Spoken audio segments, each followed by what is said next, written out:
Muy bien, de nuevo buenas tardes a todos y a todas. Bienvenidos a este espacio virtual del Instituto de Estudios Judiciales, a esta charla que tenemos para compartir con ustedes esta tarde sobre derecho a la desconexión digital, que ha sido organizada por el Instituto de Estudios Judiciales a través de su Consejo Departamental en Dolores. A continuación vamos a escuchar al doctor Mauricio Janca, quien preside el Consejo en Dolores. Así que Mauricio, escuchamos. Bueno, gracias. Buenas tardes a todos y a todas. Les doy la bienvenida a esta actividad de capacitación que organiza el Consejo Departamental Dolores del Instituto de Estudios Judiciales.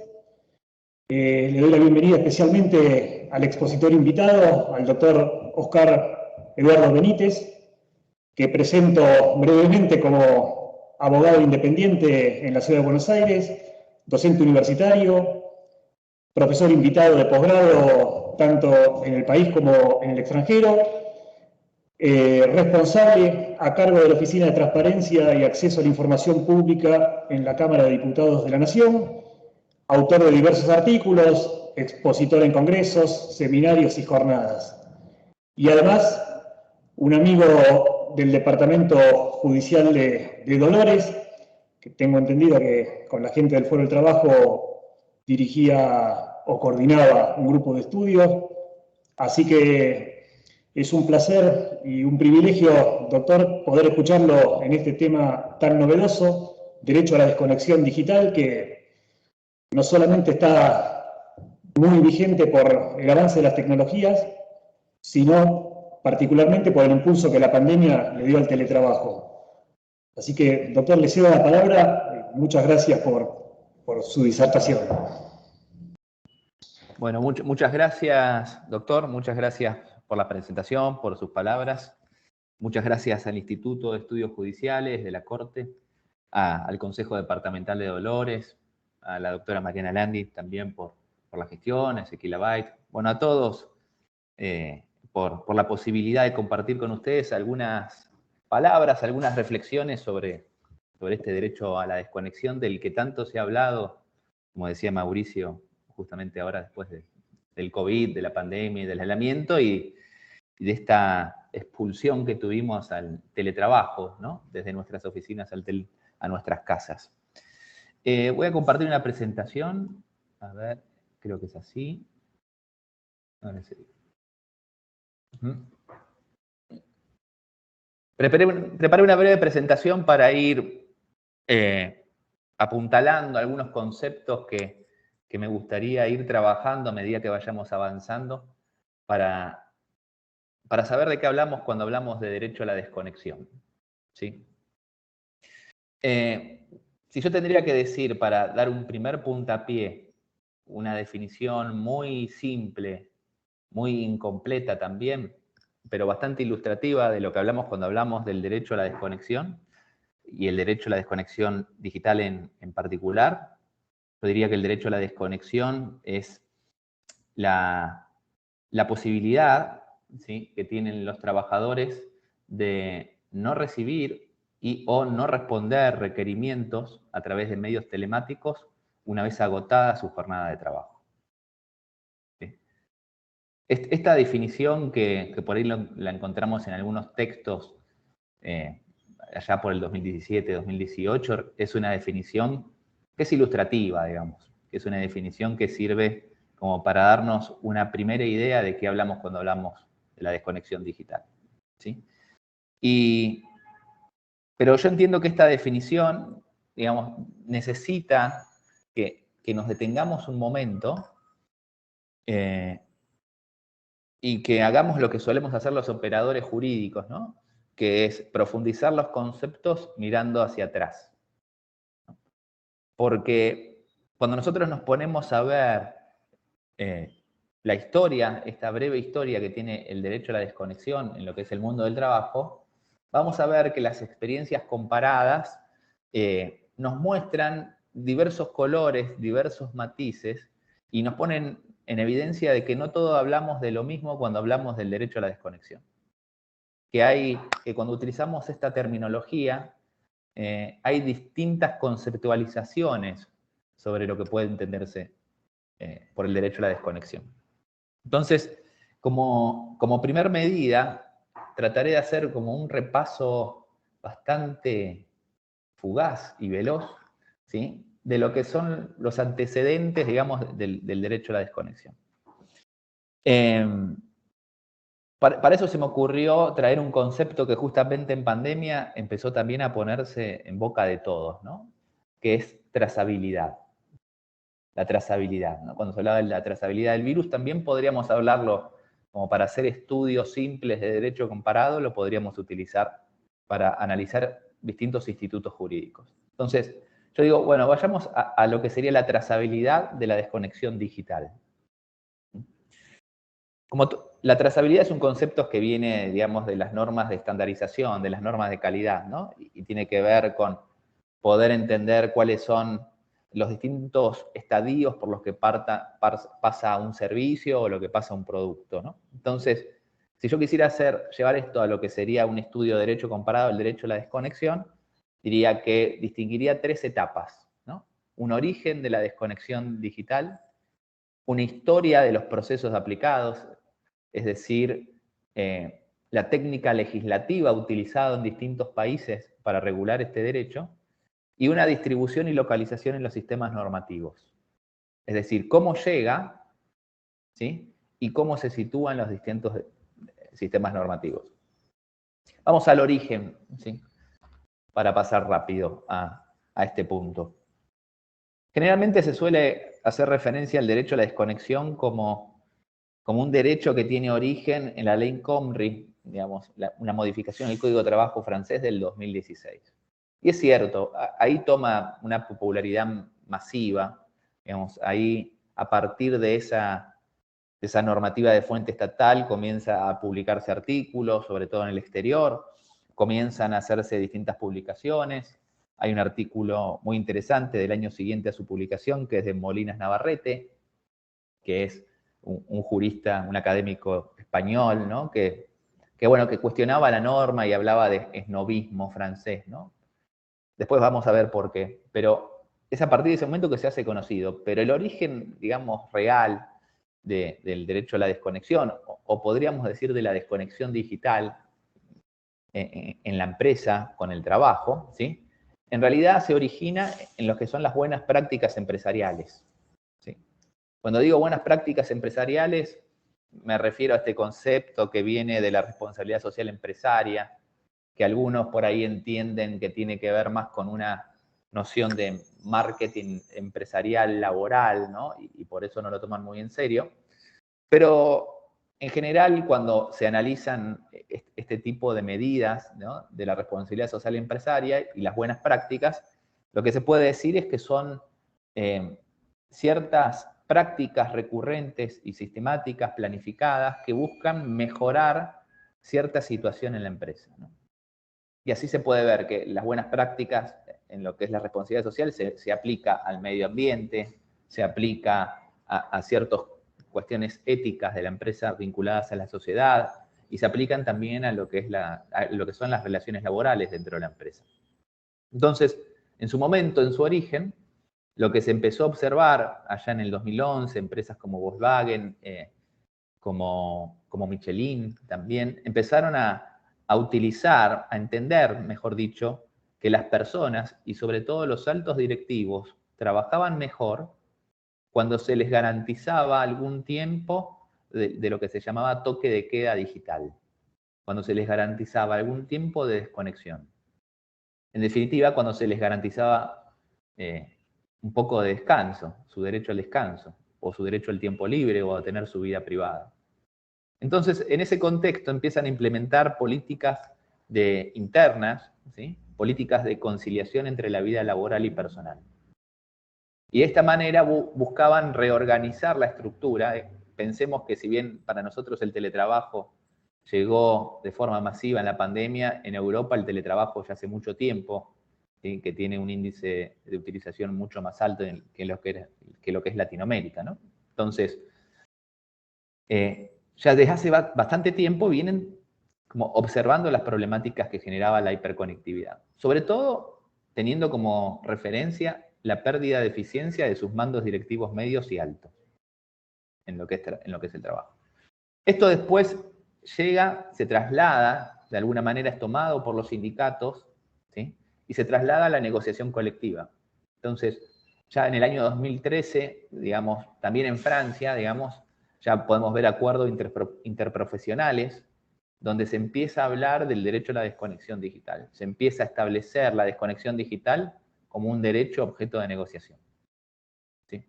Y recién en el año 2016 podemos decir que, o sea, pasaron 5 años hasta que una norma de origen estatal reconoce o enuncia, podríamos decir, enuncia este derecho a la desconexión. ¿Sí? Este derecho a la desconexión original que dio tanto que hablar y que inspiró mucha normativa después italiana, normativa en Bélgica y también normativa en España, que es un caso en el cual lo vamos a detener porque es muy ilustrativo. Este derecho a la desconexión, digamos, no está definido por la norma. Simplemente está enunciado, está dicho el derecho a la desconexión, y tiene una característica principal que lo que hacía la norma francesa, lo que hace, es delegar a la negociación colectiva anual, ¿sí?, lo que es la regulación, la especificación de este derecho, el contenido de este derecho. ¿Sí? Entonces, delega en la negociación colectiva y solamente en forma subsidiaria dice que en caso que no llegue a ser objeto de negociación colectiva o no se pueda plasmar una norma, se deberán aplicar ciertas políticas internas para, digamos, la formación y sensibilización de lo que son las personas que trabajan con respecto a la hiperconectividad. ¿Sí? Digo que esto fue bastante criticado en su momento por la doctrina. ¿Sí? Fue criticado porque, siguiendo a Navarrete, lo veían como un acto un poco, como una moda, como una expresión un poco snob de lo que sería el derecho a la desconexión, y que en realidad al no definírselo no se otorgaba mayores derechos. También se lo cuestionaba que al delegárselo a la negociación colectiva se dejaba fuera del ámbito de aplicación a muchas personas que trabajan y no están alcanzados por la negociación colectiva.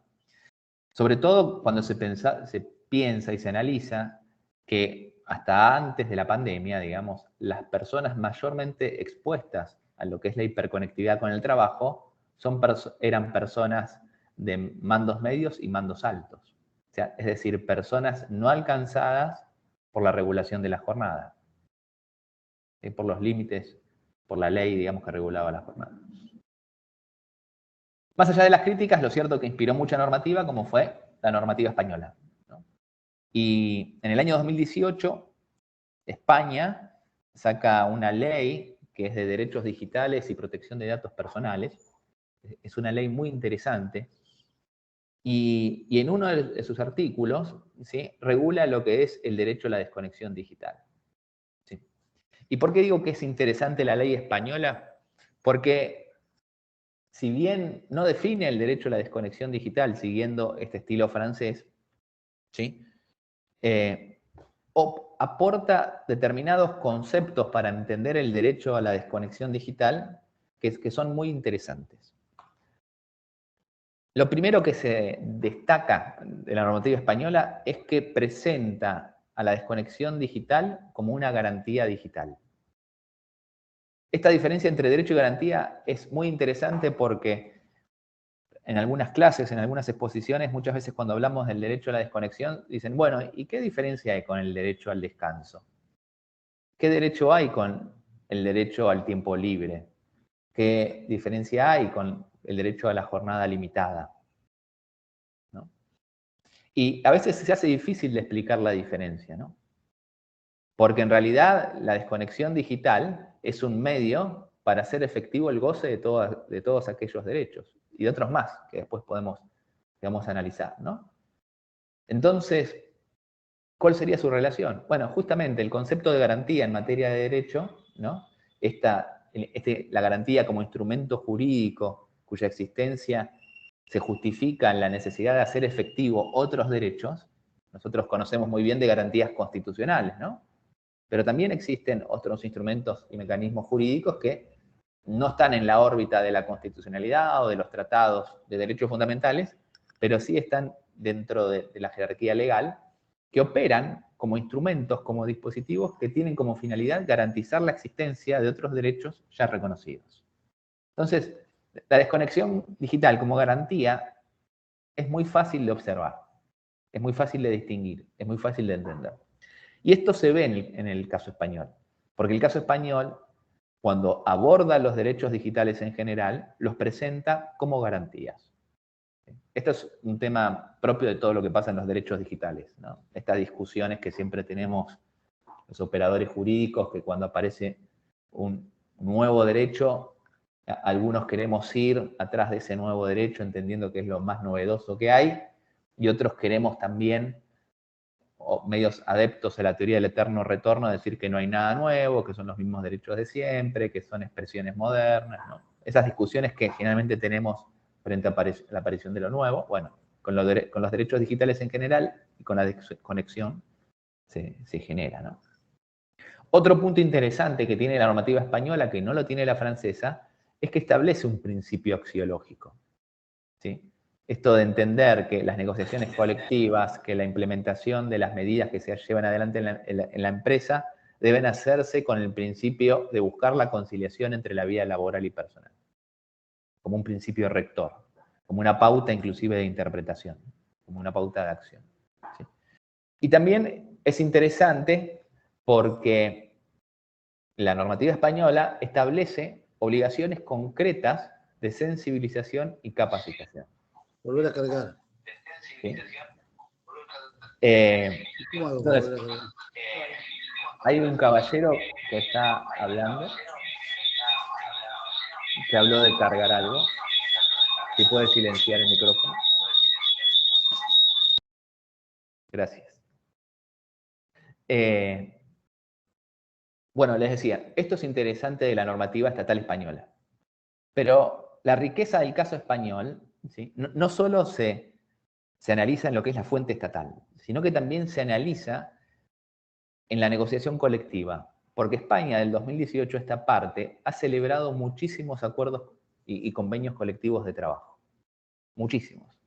Entonces, cuando nos ponemos a estudiar los convenios colectivos del caso español, primero vamos a observar que hay un crisol de experiencias.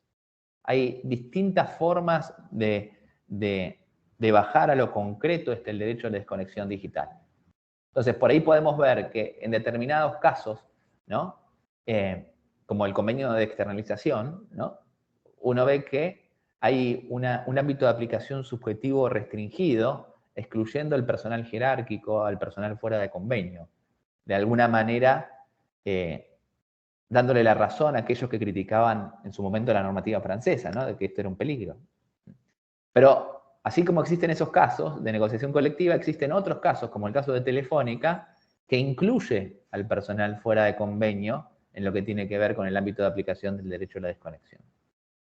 Y así podemos hablar, digamos, de muchísimos casos donde vemos que el derecho, por ejemplo, a la desconexión se garantiza, entre comillas, de una forma más dogmática o más rimbombante, pero es algo más poético que real, y vemos casos donde se lo define, donde se le da ciertas características. Algo que es muy común en el caso español, ¿sí?, es que, y que también tiene que ver con aquellos temores que la crítica en su momento hacía con respecto al derecho a la desconexión. Recuerdo en particular un colega y jurista chileno que en su momento manifestaba que veía con malos ojos, por decirlo de alguna manera, el derecho a la desconexión porque podía ser una herramienta para flexibilizar el derecho al descanso.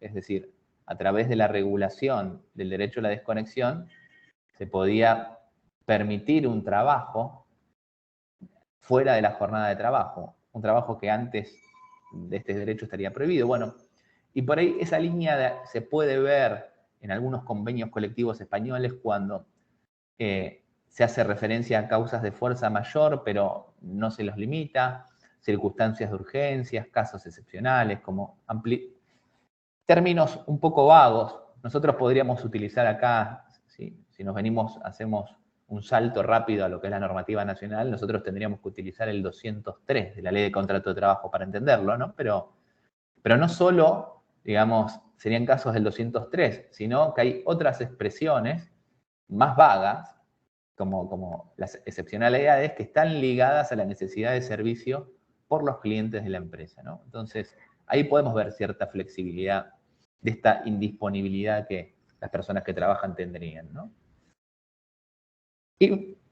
Pero lo que me interesa, digamos, profundizar para que nos pongamos a pensar de qué hablamos cuando hablamos de la desconexión digital, es que en el caso español también se pueden ver distintas expresiones de las concepciones de la desconexión digital. ¿Sí? Así, en unos convenios se puede ver que cuando se habla del derecho a la desconexión, ¿sí? Se habla del derecho a la desconexión como facultad que tendrían las personas para responder o no los requerimientos que les efectuara su empleador o sus superiores fuera de la jornada de trabajo. Yo respecto a esto digo que es una concepción del derecho a la desconexión un poco liberal, ¿no? La persona, conforme a su oportunidad, conveniencia, creencias o lo que fuere, decide responder o no. Hay autores acá nacionales como Nieto que dicen que es una concepción débil de lo que sería el derecho a la desconexión. Y después también podemos ver otros casos de regulaciones donde se regula el derecho a la desconexión, digamos, desde una concepción más fuerte en terminología de Nieto, ¿no? Y no tanto como la facultad de responder o no a los requerimientos que se hagan por medios digitales, ¿sí? a las personas que trabajan, sino como la imposibilidad por parte de los superiores y de las empresas de enviar comunicaciones fuera del horario de trabajo.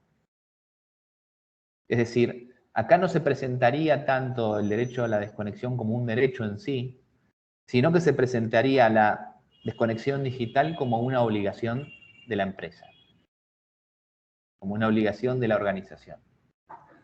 Sí. Yo entiendo que esta última concepción es la que encuadra más con una concepción de la desconexión digital como garantía, ¿no? ¿Por qué digo esto? Por tres razones. La primera razón, digamos, por la cual adhiero en principio a lo que podría ser la concepción prohibitiva del derecho a la desconexión, es de orden metodológico o histórico-metodológico, digamos. Si nosotros miramos la historia del derecho del trabajo, ¿sí? Si miramos la forma en que el derecho del trabajo con su orden público laboral ha regulado la voluntad de las personas que trabajan, podemos ver que históricamente, cuando quiere desinhibir la realización de ciertos actos, se ha manejado directamente con prohibiciones, inclusive limitando lo que es la autonomía de la voluntad de las personas que trabajan. Pensemos en las vacaciones, por ejemplo, ¿no? Las vacaciones que no se toman, se pierden, ¿no? Esto viene, digamos, la explicación de esta autonomía, digamos, de la limitación de la autonomía de la voluntad. Esto como respuesta a aquellos que dicen, bueno, pero si entendemos el derecho a la desconexión como la imposibilidad de enviar comunicaciones, lo que estamos haciendo es quitándole la posibilidad a las personas que trabajan que elijan libremente si quieren o no responder, o que elijan cuándo quieren trabajar, ¿no? Esto es una crítica, por ejemplo, que hace Horacio Las Heras a esta concepción más robusta, ¿no?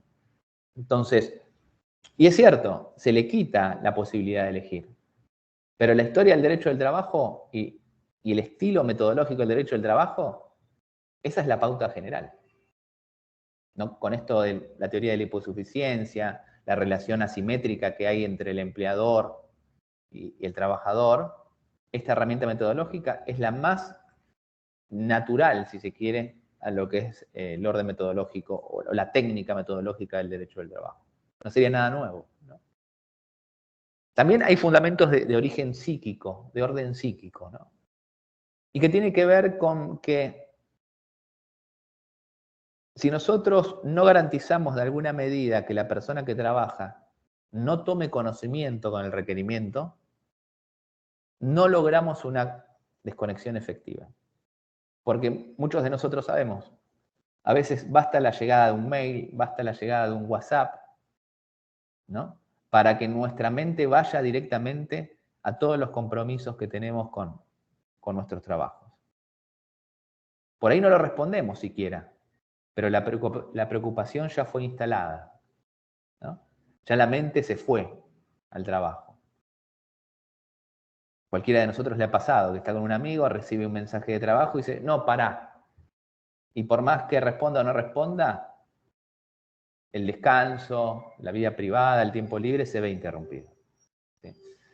No tenemos tanto control sobre nuestra atención como para poder decir a qué le dejamos energía psíquica o no. ¿Sí? Y creo que las redes sociales todo lo que se habla de las redes sociales son una prueba contundente, ¿no? De esta economía de la atención. ¿Sí? Y también fundamentos de orden sociológicos. ¿Sí? Y cuando hablamos de fundamentos de orden sociológicos, de por qué debe regularse de forma prohibitiva, es decir, por qué deberían ser las empresas y organizaciones las encargadas de garantizar que no se envíen los requerimientos, son muy importantes todos los estudios que hay, digamos, de distintas disciplinas con perspectivas de género. ¿Qué tendrá que ver, dirán ustedes? No me voy a referir al trabajo de cuidado, no me voy a referir a las expresiones de violencia, ni el trabajo no remunerado. Me voy a referir a algo más profundo, ¿no? Y que tiene que ver con el orden social, que tiene que ver con lo que en sociología se llama hábitus y campus. Los distintos estudios con perspectivas de género que tomaron estudios sociológicos de Bourdieu y otros autores, ¿no? Ponen en evidencia que nuestra conducta no está solamente determinada por el sistema jurídico y con el miedo a la sanción o la coerción por la sanción, sino que nuestros grupos de pertenencia, entiéndase la familia, la escuela, el trabajo, ¿no? Con sus mandatos sociales, con sus expectativas que se pone en cada persona, generan normas sociales, ¿sí? Que muchas veces son mucho más fuertes que las normas jurídicas.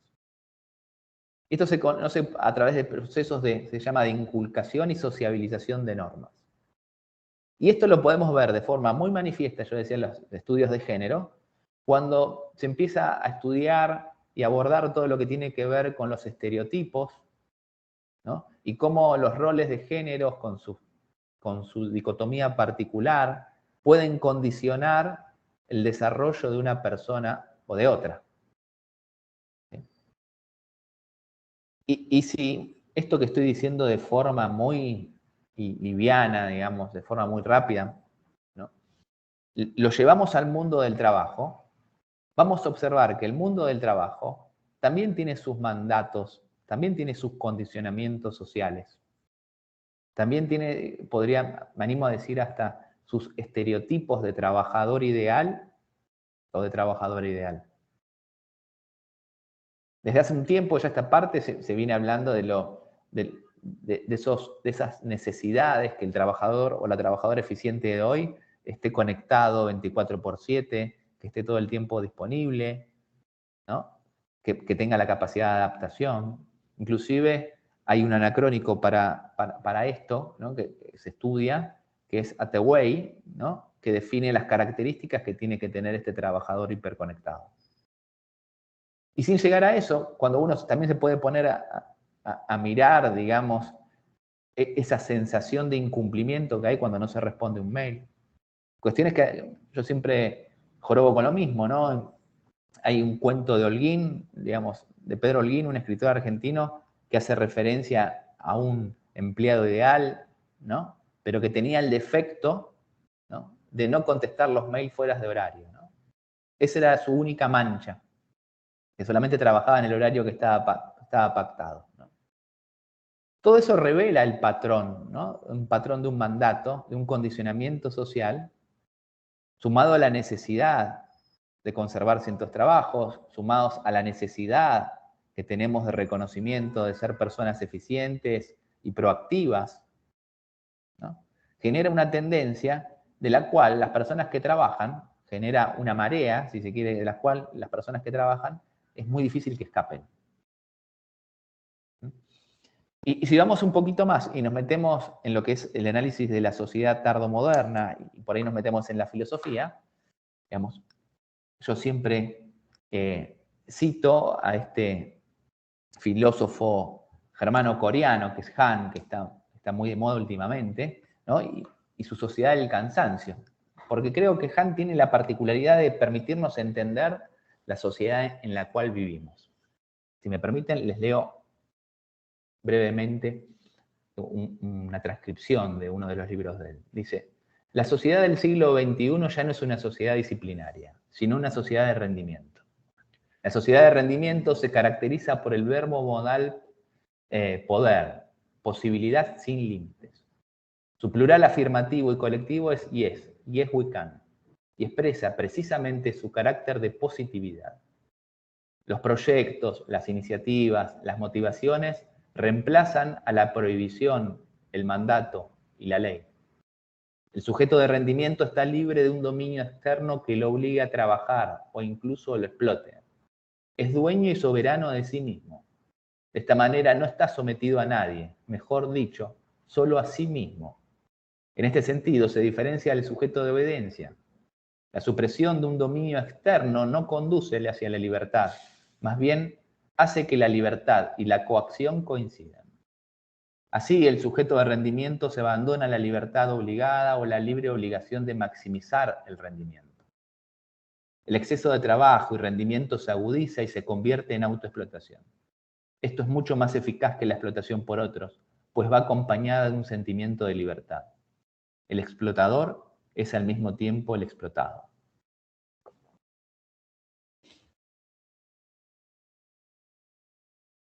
Yo creo que sin importar cuál sea nuestro trabajo en la actualidad, si somos funcionarios, si somos abogados litigantes, si trabajamos en una empresa, si trabajamos en un tribunal, ¿no?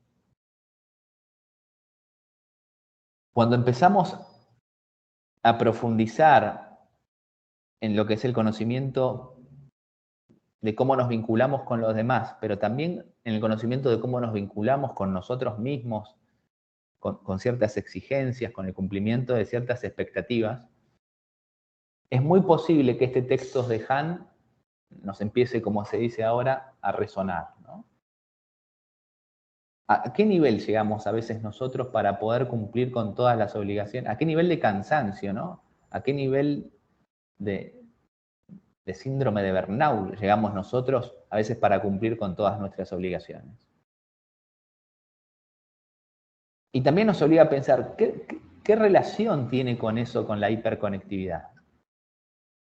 ¿Qué relación tiene con eso, con esa especie de sociabilización forzada que nos expone la hiperconectividad? Donde, por más que estemos en nuestros despachos solos, con las puertas cerradas, ¿no? Nuestro teléfono celular llega un mensaje, ¿no? Y siempre hay alguien que tiene la posibilidad de llegar, ¿no?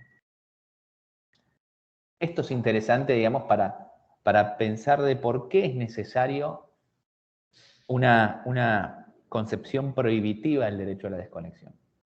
Y yo me animo a decirle un punto más, que aún la concepción prohibitiva del derecho a la desconexión, ¿sí?, es insuficiente.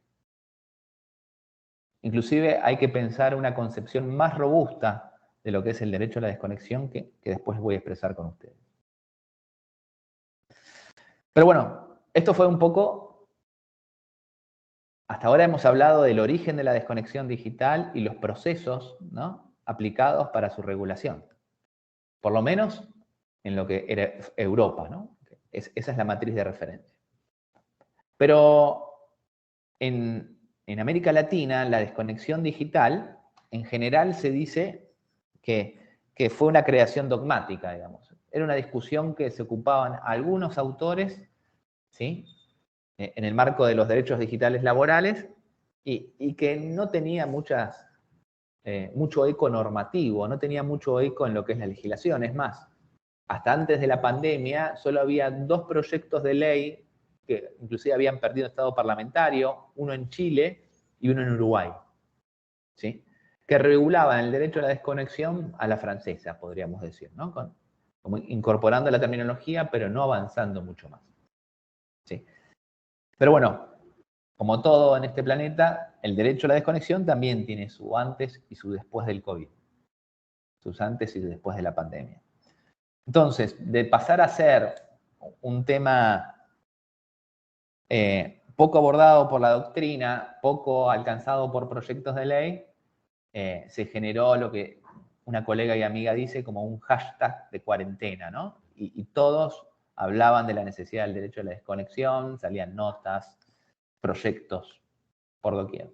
Y si hacemos un breve pantallazo por Latinoamérica, vamos a ver que esto fue así. Chile, que había perdido estado parlamentario, habló del derecho a la desconexión en unos meses, lo reguló y modificó, digamos, su código de trabajo, y en lo que es teletrabajo reguló el derecho a la desconexión.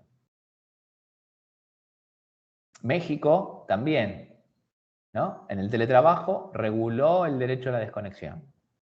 Paso rápido para hacerlo más dinámico, ¿sí? Ecuador, si bien no modificó el código de trabajo, tuvo la particularidad, igual que otros países, de sacar como cierta normativa de emergencia, ¿no? Ley orgánica de apoyo humanitario, le dicen ellos, ¿no? Una normativa de emergencia, y entre esa normativa de emergencia, que es transitoria, reguló lo que es el derecho a la desconexión, ¿sí? Lo mismo hizo Perú. Si bien tienen varios proyectos de derecho a la desconexión, de regulación para lo que sería su ley de trabajo, ¿sí? Reguló de forma de emergencia, a través de un decreto de urgencia, lo que es el derecho a la desconexión, ¿sí? Bueno, y así podría seguir, ¿no? Uruguay, Brasil, Paraguay, ¿sí? Todos tienen o proyectos que fueron recientemente aprobados o desde la pandemia a esta parte un sinnúmero de proyectos y diputados y legisladores que se pelean por presentar su proyecto del derecho a la desconexión. Pero a grandes rasgos, acá podemos ver algunas diferencias de lo que es el derecho a la desconexión o de cómo fue regulado en Europa y en Latinoamérica. En Europa, ¿sí? Yo noté algunas características, ¿no? Es normal, siguiendo el ejemplo francés, la delegación expresa la negociación colectiva, o sea, no definir el contenido y delegar a la negociación colectiva. No hay definiciones, sino que solamente se propician las buenas prácticas en la normativa europea, ¿sí? Y no se hacen distinciones al momento de regular entre lo que es el teletrabajo y el trabajo presencial. Esas son las características generales de la normativa europea, mientras que en Latinoamérica lo que observamos, ¿sí?, es que en general no hay delegaciones expresas a la negociación colectiva, a diferencia de Europa. Obviamente esto no significa que no se pueda hacer, porque una ley no diga que se delega la negociación colectiva, no significa que los convenios con la negociación entre el sector empleador y el sindical puedan negociar pautas y establecer especificidades en esa actividad de lo que es el derecho a la desconexión. Es perfectamente válido. Pero es llamativo que no diga nada, ¿no? En general, en Latinoamérica se define un derecho de naturaleza prohibitiva, ¿sí? En general, en todas las regulaciones se establece no solo el derecho a no responder, sino la obligación de no enviar comunicaciones. Y algo que tiene que ver con su distribución, que es muy particular, en Latinoamérica, en general, todas las regulaciones del derecho a la desconexión han caído en el teletrabajo.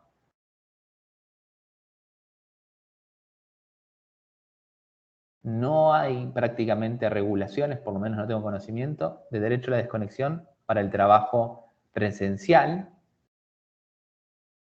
que sabemos que muchas veces se transforma en mixto, ¿no?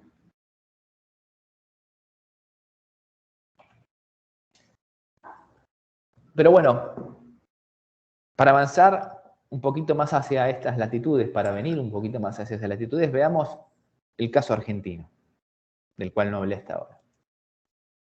El caso argentino sigue la línea general de Latinoamérica, es más, cuando se leen los proyectos, por ejemplo, de Perú, ve que la fuente, por ejemplo, de esos proyectos es la ley argentina, ¿no? La fuente de inspiración. Lo dicen expresamente. Y en el artículo 5 de la ley de teletrabajo regula lo que es el derecho a la desconexión.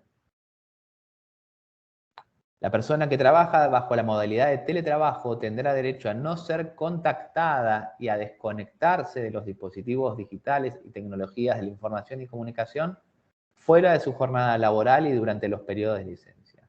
No podrá ser sancionada por el uso de este derecho. El empleador no podrá exigir a la persona que trabaja la realización de tareas ni remitirle comunicaciones por ningún medio fuera de la jornada laboral. Sí. Esta norma, que tiene que ser leída, digamos, con el artículo 4 y el 18 por lo menos, es clarísima, ¿no? Es un derecho a la desconexión claramente prohibitivo de no enviar comunicaciones, ¿sí? Define lo que es el derecho a la desconexión, no establece excepciones. Este no establecer excepciones ha sido matizado, ¿sí?, por lo que es el decreto reglamentario de la ley de teletrabajo, que cuando reglamenta el artículo 5, hace unas excepciones que son para aquellas empresas que tienen distintos trabajadores en distintos usos horarios, ¿sí?, y para los casos del 203, es decir, circunstancias de fuerza mayor que justifiquen la prestación de tareas, ¿no? Igual que para las horas extraordinarias.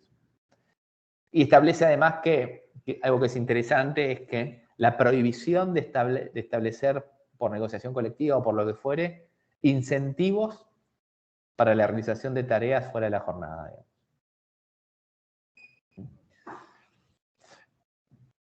La ley es clara. De todas maneras, yo permito como tener ciertos interrogantes en cuanto a la regulación del teletrabajo, ¿no?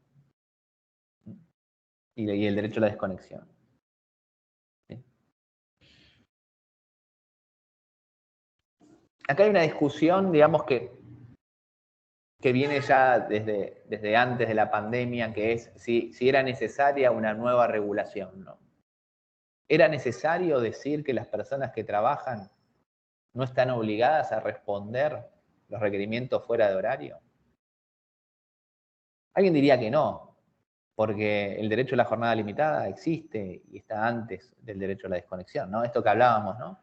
El derecho al tiempo libre.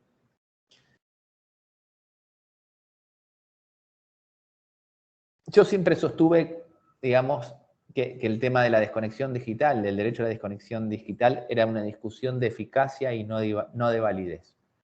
Esto quiere decir, no hay dudas de que durante el tiempo de descanso, en las vacaciones, entre jornada y jornada, inclusive en los recesos de la jornada, digamos, tenemos derecho a gozar de ese tiempo de descanso de forma efectiva, ¿no?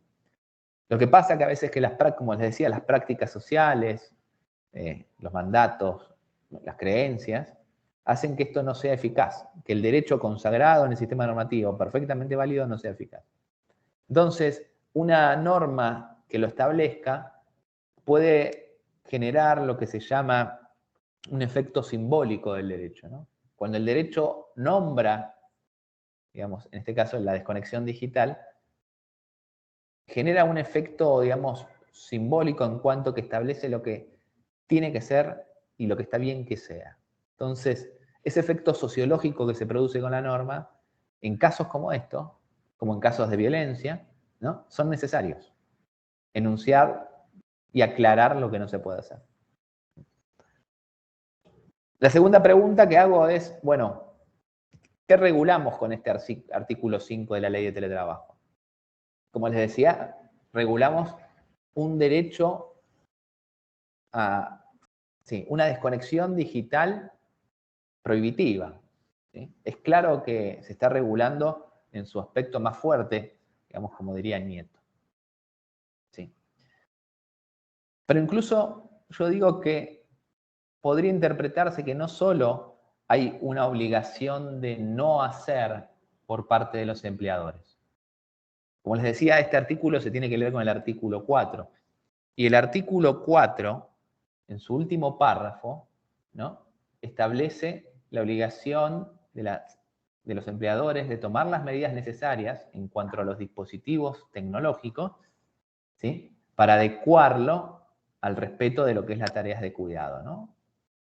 Entonces, ahí se puede ver que en realidad no solo es que hay una obligación de no hacer de la empresa, de no remitir comunicaciones, sino que también hay una obligación de hacer, es decir, de tomar los recaudos necesarios para que eso no suceda. ¿Cómo regulamos? La pregunta es, ¿cómo se reguló con este artículo 5? Este artículo 5 puede tener diferentes críticas, sobre todo si lo miramos desde la perspectiva por ahí más tradicional que tenemos en el derecho. Si nosotros queremos prohibir una conducta, como suelen decir algunos colegas, digamos, es necesario que al presupuesto fáctico que queremos que no suceda, se le atribuya un consecuente jurídico. O en lenguaje más cotidiano se le atribuye una sanción. El artículo 5 no establece ninguna sanción para el caso de incumplimiento de estas obligaciones.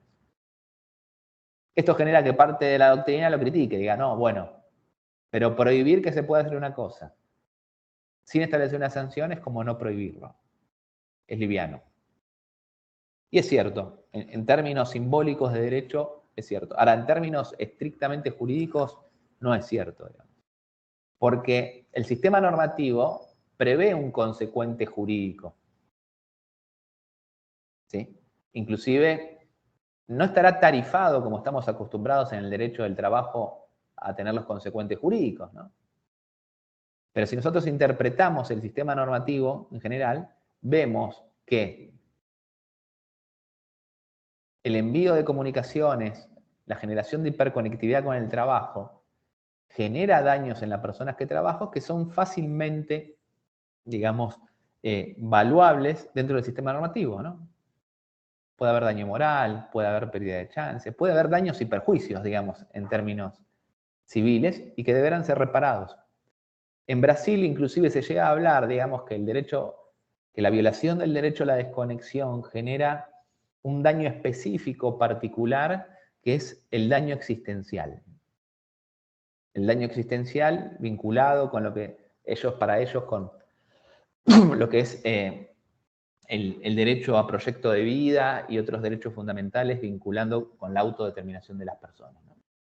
Entonces, quizás no tenemos la reparación tarifada, quizás no tenemos la sanción, algunos dicen que se puede aplicar la ley, lo que es la ley federal, digamos, inclusive las sanciones administrativas por incumplimientos en materia de jornadas, y es perfectamente válido.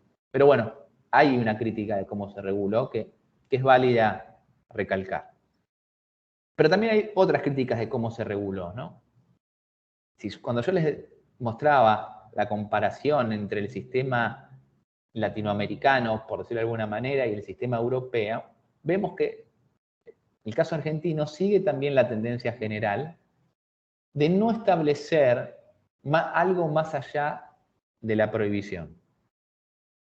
Si nosotros miramos los casos europeos, vemos que en general se recurre, ¿sí?, a la obligación de llevar adelante medidas de acción como son las buenas prácticas empresariales, ¿no? Esto es el deber de información, el deber de sensibilización, el deber de capacitación, el deber de llevar adelante una política interna con respecto a lo que tiene que ver con la hiperconectividad y la desconexión digital. ¿Por qué? Porque la desconexión digital es un problema social, digamos, que trasciende la órbita del trabajo. Y realmente, como hoy comentábamos por ahí brevemente con Mauricio, ¿no?, es necesario un cambio cultural para poder cambiar este sistema de conducta y de creencia. Y cuando miramos nuestra legislación nacional, vemos que no se hizo referencia a nada de eso. No se hizo referencia a la necesidad de llevar adelante acciones de sensibilización, de capacitación, inclusive de tener protocolos, ¿no? Cuando uno mira, digamos, distintas actividades, por ejemplo, la actividad de los informáticos, ¿no?, Para los informáticos que trabajan en sistema, digamos, la desconexión digital es muy difícil. Pero ellos tienen sus protocolos de turnos, de rotaciones, que les permite alternarse en las guardias, por decirlo de alguna manera, para tener efectivamente un derecho al descanso. Y la otra pregunta que también se suele hacer cuando se mira esta distribución de lo que es el derecho a la desconexión en Argentina y que haya recaído solamente en lo que es el teletrabajo, es una regulación específica del teletrabajo y no una regulación general para todas las personas que trabajan, también hace que nos preguntemos si hay un derecho a la desconexión para el trabajo presencial. De lo que he dicho hasta ahora se puede desprender claramente que mi opinión es que absolutamente sí. Es indudable que existe la desconexión digital y no solo para las personas que trabajan en el marco de la ley de contrato de trabajo, ¿no? Sino para todas las personas que trabajan y en cualquier marco contractual, obviamente también en el empleo público. Y no es necesario que una norma así lo indique, porque, como les decía, la desconexión digital es una garantía, nada más, que tiene como finalidad hacer efectiva la vigencia de derechos fundamentales. Derecho a tiempo libre, derecho a descanso, derecho a conciliar la vida laboral con la personal, derecho a la vida privada, como otros le dicen. Entonces, esos derechos fundamentales que están, digamos, en la cúspide de nuestro sistema normativo tienen que ser respetados por todos. Entonces, indudablemente existe el derecho a la desconexión para el trabajo presencial. ¿Hay que hacerlo efectivo? Sí. ¿Sería conveniente alguna norma que lo diga para que no dejarlo abierto a ciertas interpretaciones? Sí, sería conveniente, sería oportuno. Pero eso no quita que no se pueda reclamar, que no se deba reparar en casos existenciales. Entonces, ¿qué hacemos con estas fallas? ¿No?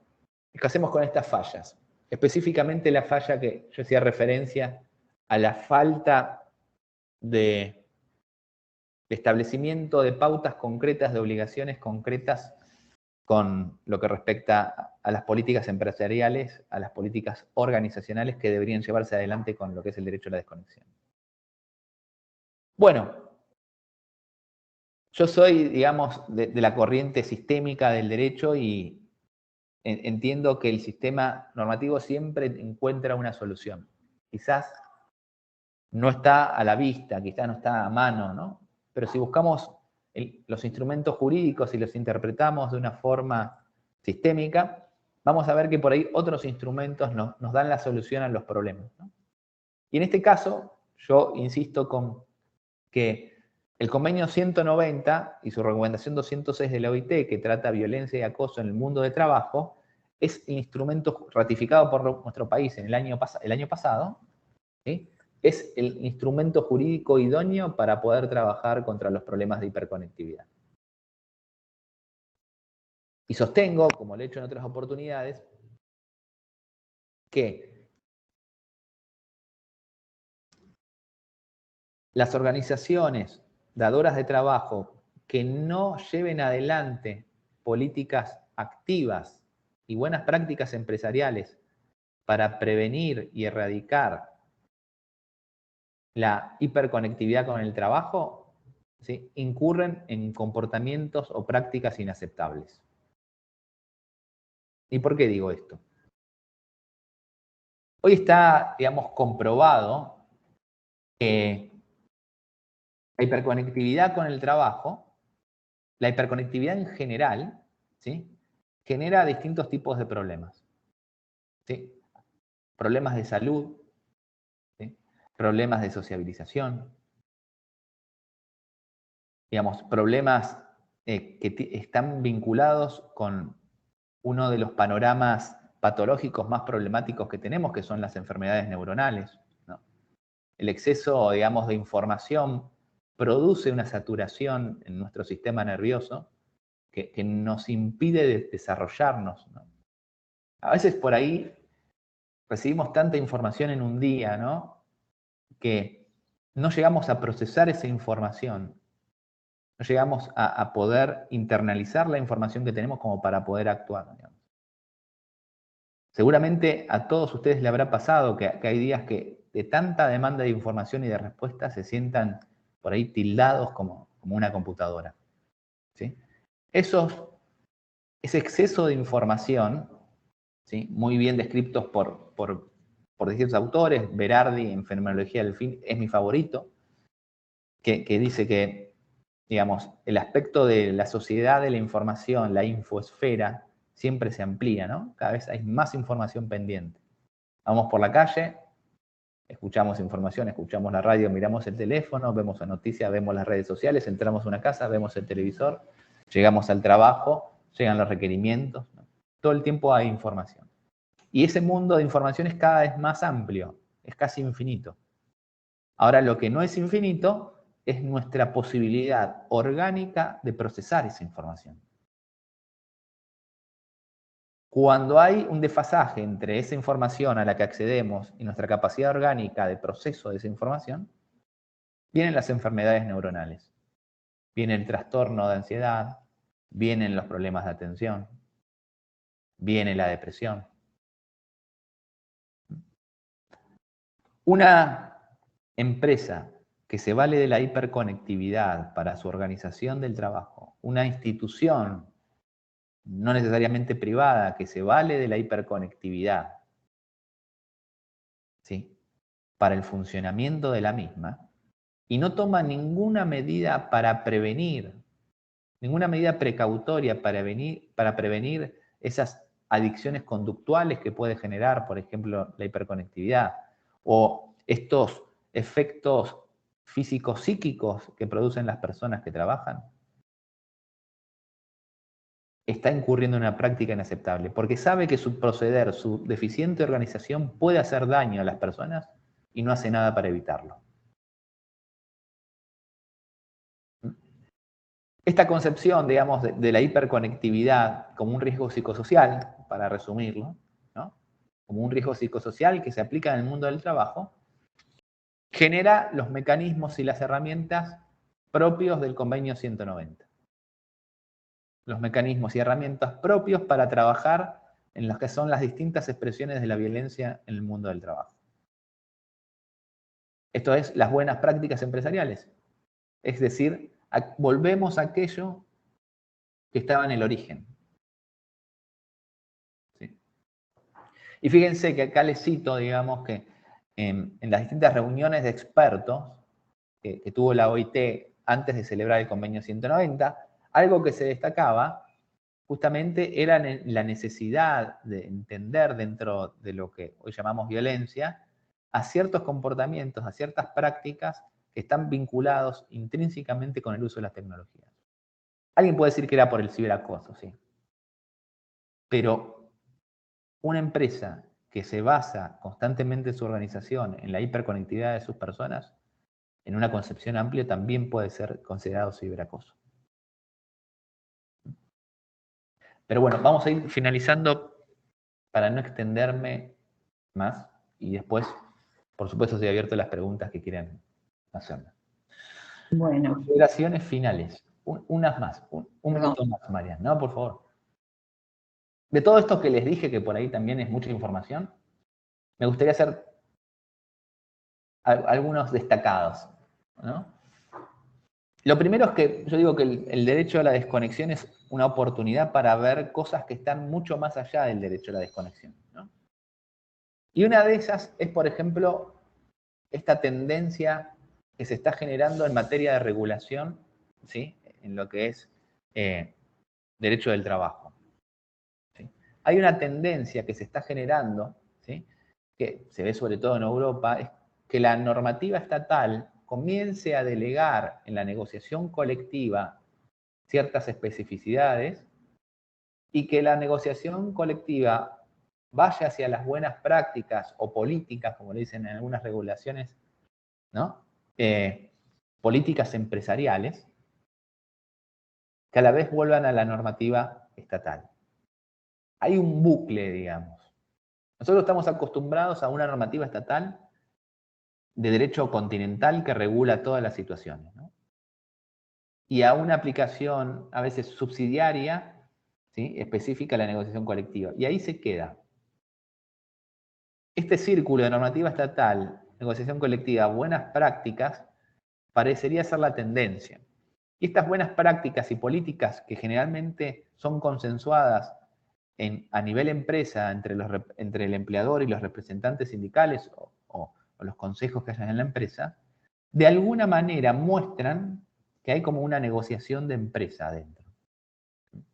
Algo que nuestro sistema normativo no lo permite en general, digamos. La negociación por actividad está por arriba de la negociación de empresa, ¿no? Pero fíjense cómo indirectamente, con otros nombres, con otras terminologías, se está generando este movimiento. Esto habla de la importancia que va a tener en un futuro todo lo que tiene que ver con protocolos, con implementación de acciones de capacitación, con acciones de análisis de información y con negociación interna dentro de la empresa a los fines de celebrar estos protocolos, ¿no? Después, un segundo punto, ¿no?, digamos, es una mirada, digamos, que tendríamos que tener como operadores jurídicos laborales, ¿no?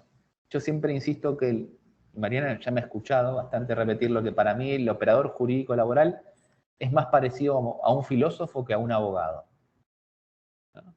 Porque mientras algunos operadores jurídicos ven, por ejemplo, los comerciales ven en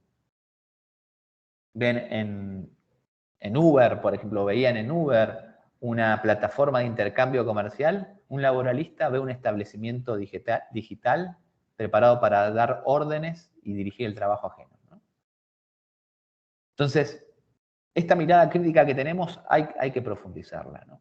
Hay que lograr profundizarla, y no solo para la observación de la realidad con esta mirada sospechosa, sino también porque hay ciertas instituciones tradicionales del derecho del trabajo que parecieran no ser compatibles con el paradigma del Estado constitucional y antropocéntrico de derecho. Una simple pregunta para que entiendan a quién me refiero. Yo digo que la hiperconectividad con el trabajo genera una afectación de derechos fundamentales, ¿sí? Y por ejemplo, derecho a la salud. Por ejemplo, derecho al tiempo libre. Si nosotros miramos en la específica área laboral, cómo se sanciona la violación al tiempo libre, lo que observaremos es que se sanciona a través del pago de horas extras, ¿sí? Ahora, si nosotros miramos desde una mirada de los derechos fundamentales,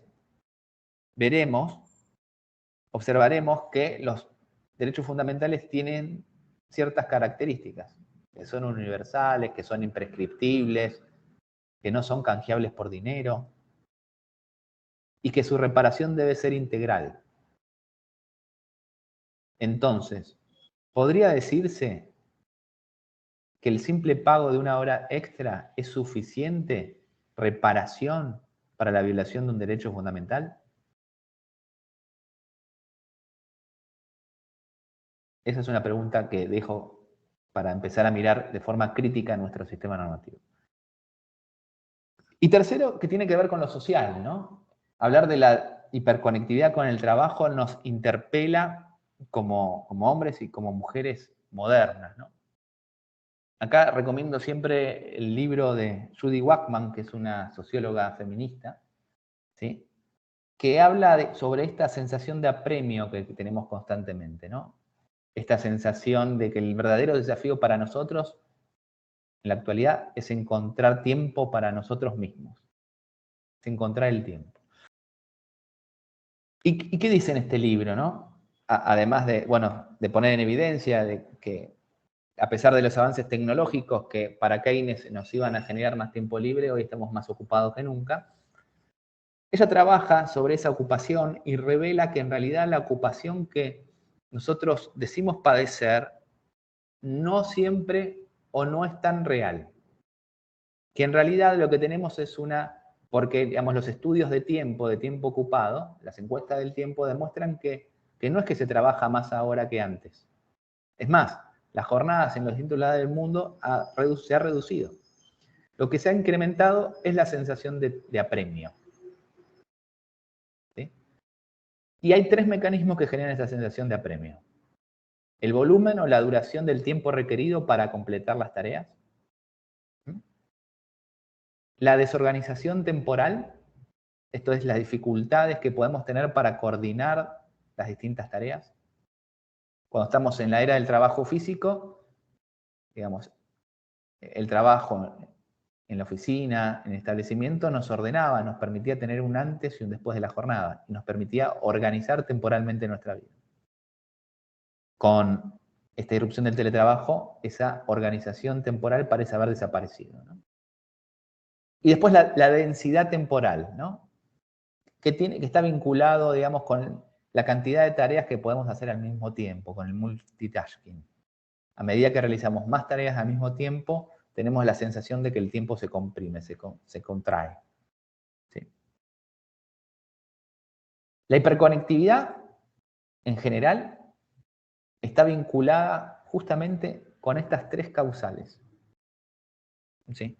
Si nosotros nos ponemos a ver, hoy en día podemos hacer un montón de cosas. Mientras estamos escuchando esta charla, quizás yo puedo estar haciendo un escrito, les puedo estar respondiendo un mensaje a mis amigos, a mi pareja, puedo estar organizando lo que sigue después y puedo estar imprimiendo algunas cosas, multitasking, ¿no? Mientras la desorganización temporal que vivimos en la pandemia, digamos, es manifiesta, no hace falta que lo diga, ¿no? Los problemas que hemos tenido. Y la duración que requiere inclusive en este periodo de readaptación a esta irrupción tecnológica, digamos, tenemos más tarea inclusive que antes. Todo esto conduce a lo que se llama una desorganización social, paulatina.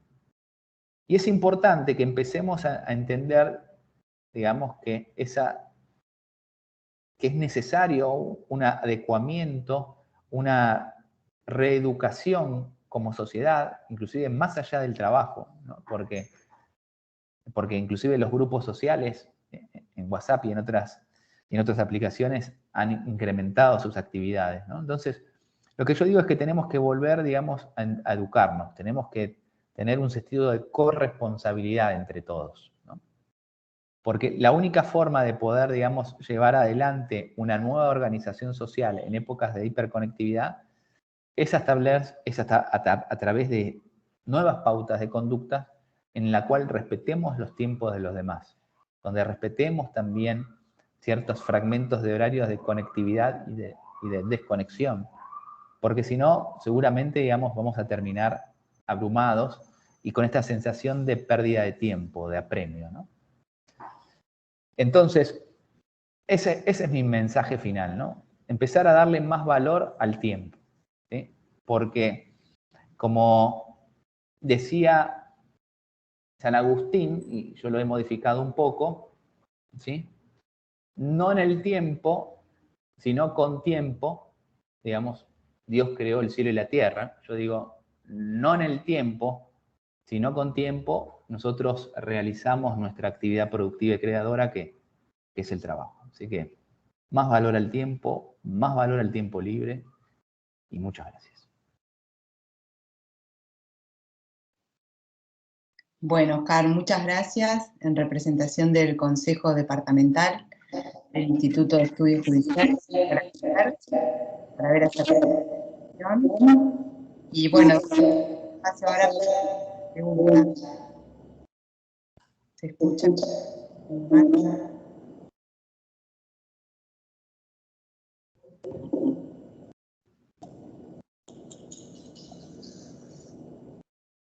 No sé si toqué algo, dice Macana. No sé si se escuchó. Yo te escucho, pero con eco. ¿Cómo? Te escucho con eco y un poco entrecortado. No, que te queríamos agradecer por haber aceptado tu invitación, la invitación que te hicimos. La verdad es que, como siempre, tu exposición ha sido muy clara, muy completa, y siempre es un placer escucharte y tenerte acá como expositor, sobre todo en un tema tan actual como es el derecho a la desconexión digital. Así que, bueno, ahora vamos a abrir un espacio para las preguntas. No sé si quieren hacerlas a través del micrófono o por mensaje.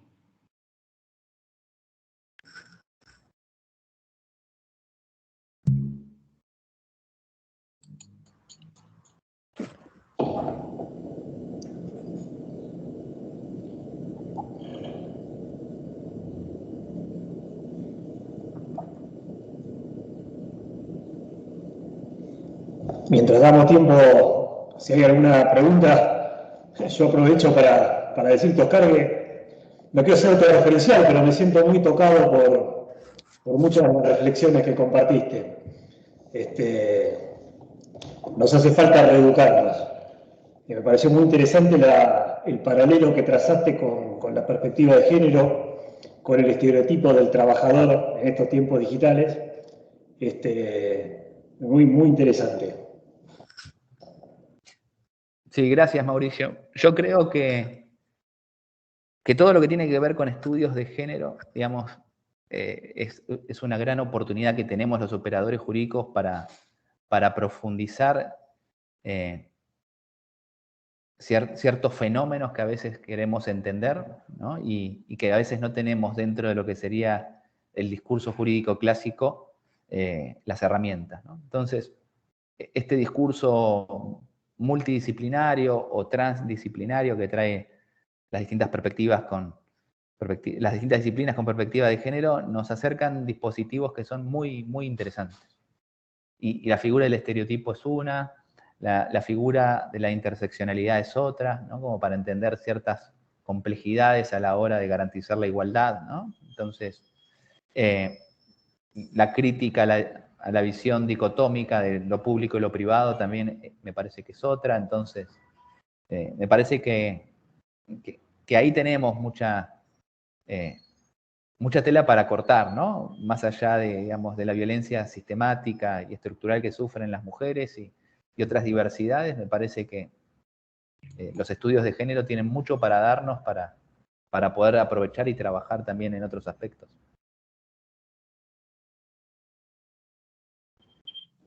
Así es, muy interesante. Gracias, Mauricio. Bueno, en el chat no hay preguntas, solamente hay saludos y agradecimientos para Oscar. El doctor Vasco creo que quiere hacer una consulta.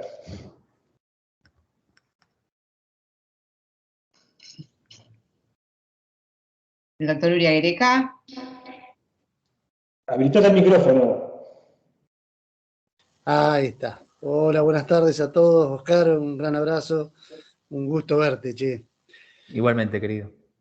Che, adelantaste un tema que me pareció muy interesante de lo que sería indemnizar el tiempo, en cuanto que la hora extra no sería el parámetro en el derecho laboral para poder satisfacer lo que es la indemnización a esa violación al derecho al tiempo libre. Nos estamos yendo porque la hora extra en el derecho de trabajo se paga por el solo hecho de haber cumplido la jornada o estar a disposición. Para esta cuestión que vos adelantás, necesitaríamos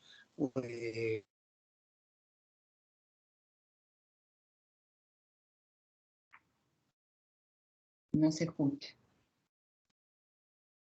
No se escucha, ¿no? No se escucha.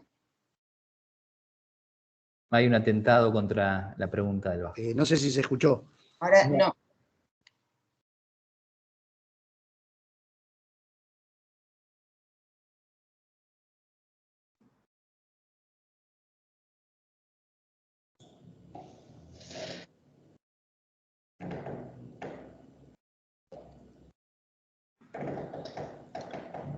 Qué lástima, nos quedamos sin lo que necesitaríamos. No se escucha, ¿no? Ahora sí. Cada vez que preguntás, se escucha. Ahora, ¿sí? cuando vas a preguntar, no se escucha. Ah, es un clásico. No, Oscar, rapidito. A ver si se escucha ahora. Adelantaste que para vos la violación del tiempo libre en el derecho del trabajo se paga como hora extra, que como sabemos, es por el solo hecho de estar trabajando o estar a disposición en una relación de trabajo. Ese resarcimiento que hablás para la violación del derecho humano fundamental del tiempo libre, habría que hacerlo por responsabilidad civil con los presupuestos de esa responsabilidad civil. Necesitaríamos un daño, una relación de causalidad, un factor de atribución, o sea, son los presupuestos para poder cuantificarlo en una manera superior a lo que podría ser la tarifa que nos trae el derecho laboral. Sí, podría interpretarse de esa manera, pero también entiendo que en lo que respecta a la causalidad, digamos, podría aplicarse ciertos parámetros similares a los de violencia, ¿no? Con lo que respecta también lo que tiene que ver, por ejemplo, con la carga de la prueba, con lo que tiene que ver con otras circunstancias muy estandarizadas, ¿no? En materia probatoria, por ejemplo. ¿Cómo pruebo yo, digamos, que la hiperconectividad, o sea, cuando hablo de hiperconectividad no es recibir una vez de vez en cuando un mail, ¿no? Sino que hablo, digamos, de una práctica, digamos, que propicia este estado, ¿no? Yo creo que ahí se pueden aplicar todos los estándares que puede haber en materia de violencia y discriminación. Entonces, yo no debería acreditar, digamos, hay ciertos daños que son presuntos, como son el daño moral, como son el daño existencial, ¿sí? Y yo no debería haber acreditado el daño moral, no lo puedo probar, ¿no? Entonces, ahí por lo menos ya tenemos algo. Y después, si yo puedo acreditar la existencia de otros daños vinculados con inclusive de índole personal, ¿no? Problemas vinculados con mi pareja, los podría reclamar. Sí, obviamente voy a tener que avanzar en una línea de causalidad que voy a tener que acreditar, pero sería la vía civil. No veo ningún impedimento para reclamarlo.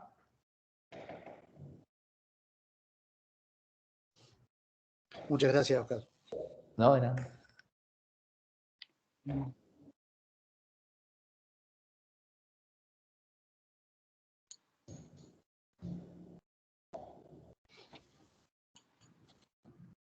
¿Hay alguna otra pregunta?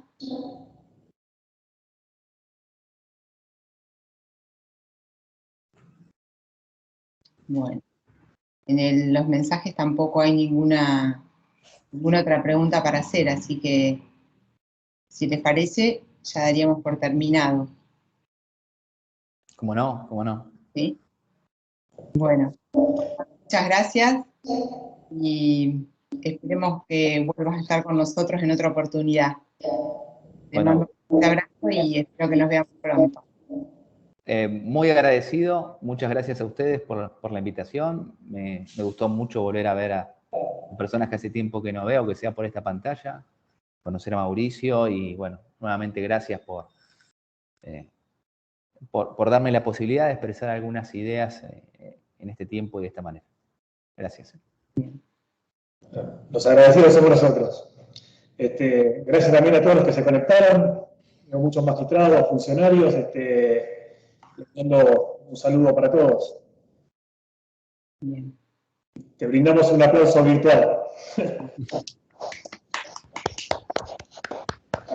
Gracias. Nos vemos, nos estamos viendo. Nos estamos viendo.